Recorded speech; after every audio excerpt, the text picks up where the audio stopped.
Evo, utakmica sa Spartakom iz Trnave je prošla, Sarajevo 1-0 rezultat koji daje nadu prolaz dalje, ali više raduje da ekipa Spartaka koja je u prvom pretkolu zabila 5 golova viceprvaka Azerbejdžana danas nije imala niti jedan šut na gol.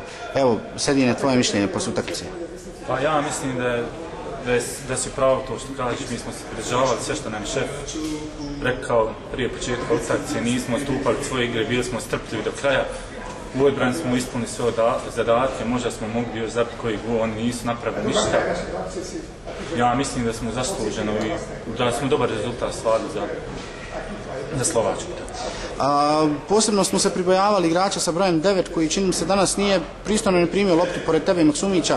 U čemu je tajna? Mi smo znali kako on igra, smo imali jedan CD, pogledali smo šef i gledao tamo utakmicu i on nam je rekao kako on se kreće, ali u stvari mi smo isto dobro stajali, sarađivali smo sa Maksumića, tako da smo ekstra odradili.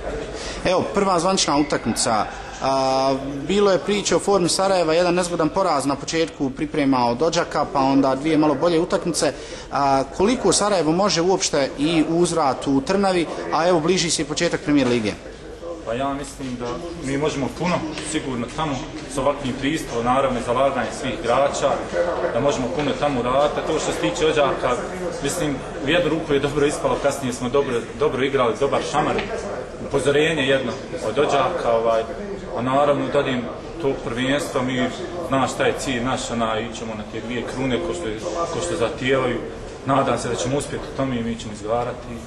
Naše je da igramo, ostalo prijeđeno.